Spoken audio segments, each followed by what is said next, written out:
What is corporate governance?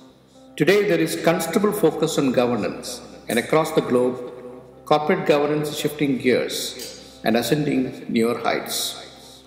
Over the years, the concept has been largely prescriptive and principally driven by regulators, who played an aggressive role as market referees and as custodians of investors' interests. A cookie cutter and mechanical approach to governance that was largely the result of a series of scandals in the United States that characterized significant erosion of values in business became a pervasive fever that gripped many nations. Finally, Sarbanes-Oxley became the single reference Bible for all corporate governance prescriptions. Take a look at the progression of corporate governance through the past many years. The evolutionary landscape of corporate governance is full of examples of different analyses and versions that have tested the elasticity of the term. Thus, the deliberations of the following important working groups have brought out the various nuances of corporate governance, not to speak of the contributions made by several committees in different nations. The Treadway Commission, which dealt with internal control. The Committee of Sponsoring Organizations, which is a famous COSO framework. Cadbury Committee, which dealt with internal financial control. The Greenberry Committee, which dealt mostly with disclosure matters. Hampel Committee, which dealt with combined core.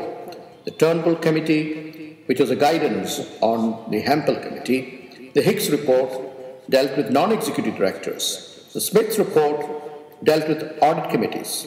The OECD Principles of Corporate Governance, Principles for Regulators.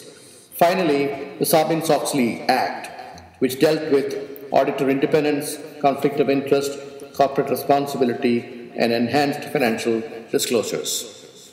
Some well-established definitions of the term corporate governance come from some very trusted sources. Listen to what the Cadbury Report in the UK in 1992 said. Corporate governance is a system by which companies are directed and controlled. Sir Adrian Cadbury said corporate governance has to do with power and accountability. Who exercises power on behalf of whom? How the exercise of power is controlled. Another simple definition is provided by the OECD. The OECD defines it as corporate governance is a system by which business corporations are directed and controlled. I thought if Mahatma Gandhi had defined corporate governance, what he would have perhaps said. I think he would have said trusteeship obligations inherent in company operations, where assets and resources are pooled and entrusted to the managers for optimum utilization in the stakeholders' interests. The Australian Stock Exchange has provided a fairly comprehensive definition. It defines corporate governance as a system by which companies are directed and managed. It influences how objectives of the companies are set and achieved, how risk is monitored and assessed, and how performance is optimized. Corporate governance is no more about maximizing shareholder value alone. It is not just about financial controls and disclosures.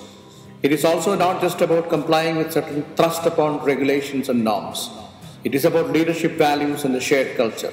It's about being fair to all stakeholders and not just to shareholders and investors. It is about the beliefs that guide behavior. It is about human values in workplace. It is about being truthful and transparent that creates a climate of trust. It is all about techniques, the approaches and skills, and a certain kind of temperament, character, disposition, and spirit. It is a reflection of a culture that transcends national boundaries.